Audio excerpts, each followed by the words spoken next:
Hey guys, back again from the basement. Coming at you with another video. I went fishing again without you guys. I'm sorry. I promise this is the last time. Last time, I swear. But I went to a new spot, Lake Waterford. Not it. But there's a state park on the Patapsco River. Great smallmouth fishery. I actually caught my PB. I'm moving up in the world. The smallmouth that I'd caught before that was like tiny on a 4-inch popper, which was astounding. That not that one. That one was I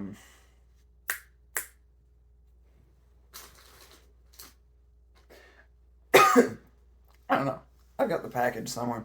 It was a Zoom worm. It was one of the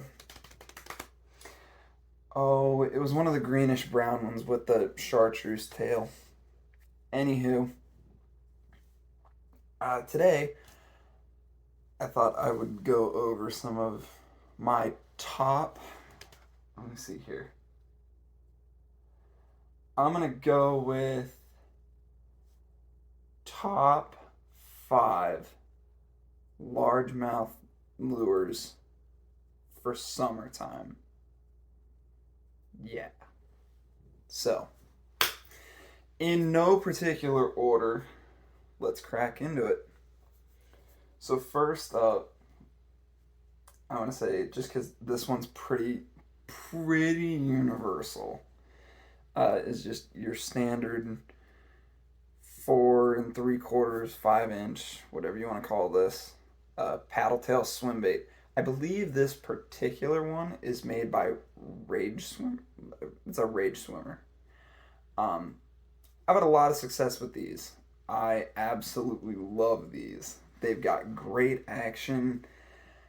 Not the most durable soft plastics, but you know what? They work. They work great.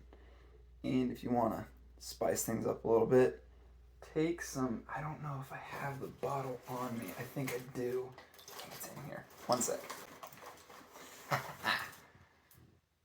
Dip the tail in a little bit of that stuff. It's garlic scented, and bass go nuts for it. They absolutely love it. So, number 1, paddle tail swim bait. If you're a bass fisherman and you don't have these in your tackle box, you're wrong. Moving on to number 4. Okay, hold up. Before we do, I'm going to group something in. Either, I said swim bait, but I'm going to say swim bait / fluke. By the way, I haven't had a chance to try these yet. Guggen baits, I've heard good things. So I'll be sure and let you guys know what I think when I crack these things open. I've heard they're great, and you know I myself am subscribed to John B. Lunkers.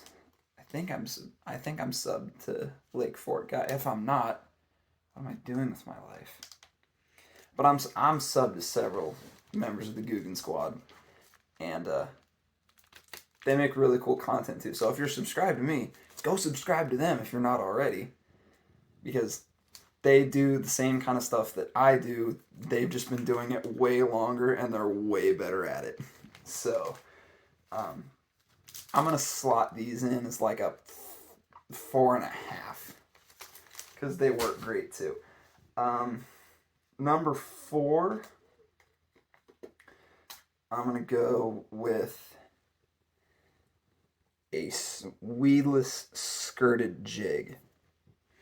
You can do a lot of stuff with these. These are almost as versatile as, your soft plastics. Me personally, I run these little babies, these little crawfish guys on the back, and it's nice and compact. Works great for finesse fishing. You can get them bigger if you're going after bigger bass. You can also put like little swim baits on the back of some of the bigger ones. And they just work great. You know, I've caught plenty of bass on a jig. Actually, I challenge you to name me one bass fisherman who hasn't caught a bass on a jig. It works when nothing else will. You know, you pitch that at some cover, you just hop it real nice and slow along the bottom. They come in and just smoke it. The paddle tails are more like it's more like a covering water. Like if I'm at a new fishery and I want to know how the fish are biting, I'll throw a paddle tail and just chuck and wind. That's all it takes. Number 3. Oh boy. We are getting into the thick of it. So, another thing that I love to throw in the summer is topwater. One of my favorites being a popper. Let me turn this lamp on. There we go. She has a little better lighting. So, I love poppers. It was actually the first topwater lure I ever learned to fish with. And they get bit. Oh man, do they get bit. And when the bass are on, it is so much fun. On that same vein as poppers, I also throw hollow body frogs. My personal advice to you is going to be A, don't cheap out on your frogs. This is a Booyah pad crasher. It's about a $7 frog. But the cheaper $2 ones from like Ozark Trail or whatever, they tend to fill with water a lot easier. They don't sit up on top as well. Another thing too, these legs on the back, you're going to want to trim those down to where they're only about a couple inches long. That's going to help prevent short strikes, where a fish goes after the legs and doesn't get the whole body of the frog. Yeah, so that's number 3. While we're sticking in this same vein of topwater, I think we can also go ahead and give an honorable mention to the tried and true jitterbug. How many of y'all's grandfather caught like some obscenely large bass on one of these? And I've heard stories of like double digits being caught on something like this. I've thrown a few of them myself. They're fun. They make a weird ass plopping noise as they jitter across the top. Also, really quick, while we're talking about jitterbugs, I have a picture that I'm going to throw up. So I caught 2 bass in one cast before on that exact little black jitterbug. It was as soon as it hit the water, got sucked under, set the hook, and it was just dead weight. So I was like, oh damn, I'm just like caught up in weeds. And then I saw it and I was like, damn. So what are we up to now? I think we got 2 left. Let me see. So while we're talking about Guggen baits, when it gets really hot and fish are feeling finicky, any kind of worm, this happens to be the Slim Shake by the Guggen baits. You can also use, you know, a wide variety like the Zoom ribbon tails, the Yum dingers, all work great. You can't go wrong with just a finesse worm presentation. And my last favorite summertime bass bait that I've given you a couple honorable mentions. If I had to pick another one, I don't know that I have it just like offhand. Give me 1 second. I'll find you one. They're all in here. So, another staple of summertime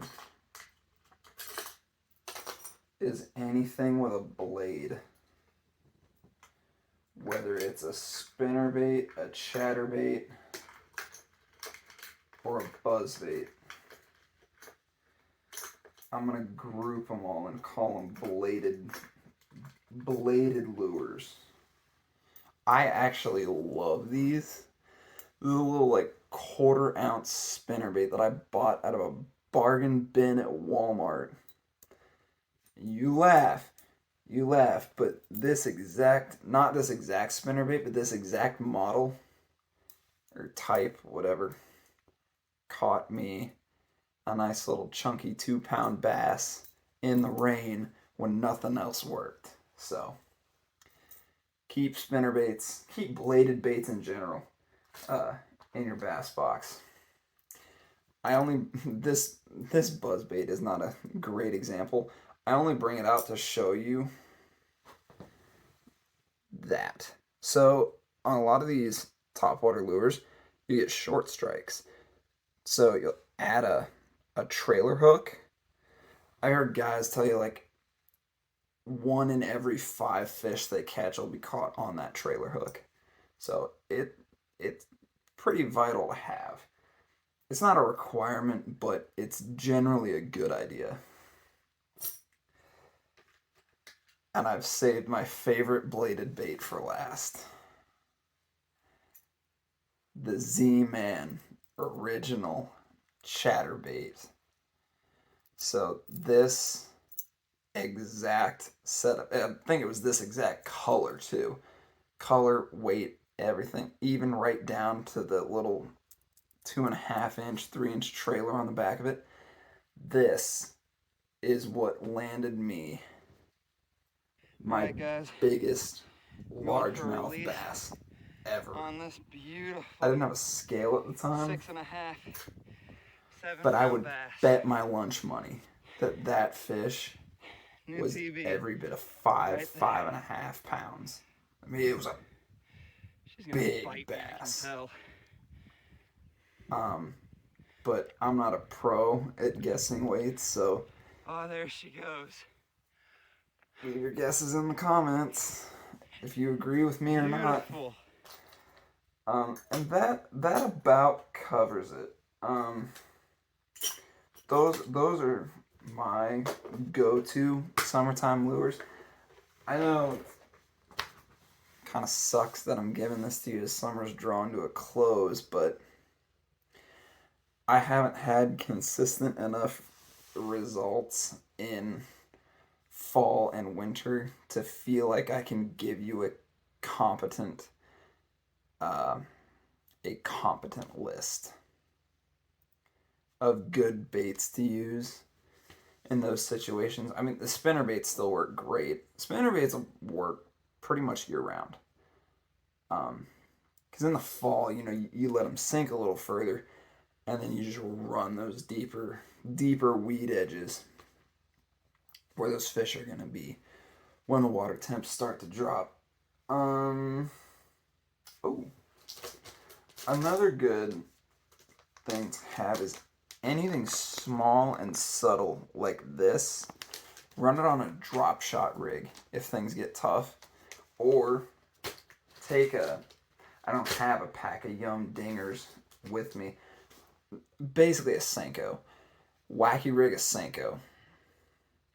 And that will get you bit. I caught a 4-pound bass one time. I don't know if I have the picture of it. I probably do. If I do, it's gonna pop up somewhere about here where all the other pictures have been. Well, guys, I think that's gonna do it for this one. Thanks for sticking around. I appreciate your viewership. Really, it means the world to me that you guys actually sit and listen to some Nimrod like me yammer on for however long about whatever. And just the fact that you guys enjoy seeing the adventures that me and Shane get up to. He's actually talked about he thinks we're gonna do a striper catch and cook. or as you Marylanders call them, rockfish. That still makes no sense to me. Why? Like, I get it. They hunt and you fish for them near rocks, but like, everyone else calls them striper. Come on, Maryland. Get with the program. Anyway, I don't know. I see striper more as like a. I see them more like I see largemouth. They're like a game fish. They're a sport fish. They're something that's meant to be caught, fought, enjoyed, and released. You know, whereas you catch something like a white perch, and it's like catching bluegill. You know, are they fun? Yeah, but there's so many of them, and they are so easy to catch that it's just like you feel like you're catching that many of them. You might as well get something out of it. You know. Not saying that they're not fun because they're unbelievably fun to catch. Especially, I know Shane gives me shit about this, and I want to see how many of you out there are going to give me shit about it. Catching bluegill, like, I mean, like, slab bluegill on a fly rod is a lot of fun. Don't knock it till you've tried it. That's all I'm going to say. Don't knock it till you've tried it. Yeah, we used to catch, like, literally, like, bluegill the size of my hand, not including the tail. Like their body was the size of my hand. Catching them on a fly rod, dude, it's a lot of fun. But yeah, I would be down to do a catch and cook. Don't know how I'm gonna get that done while I'm at school, but you know. It's not really up to me. We'll figure it out. Anyway, guys, I'm about to go to bed. Been a long day. I walked over a mile, probably mile and a half, maybe close to 2 or 3, up and down the Patapsco today, trying to catch these damn smallmouth. I saw a few, couldn't catch any of them though. By the way, any of you guys out there that like fish the Patapsco, drop in the comments. What lures are you guys using? Because I saw like 3 or 4 catchable smallmouth today, and I couldn't buy a bite. So let me know what you guys are using, and I'll see you next time. Thanks.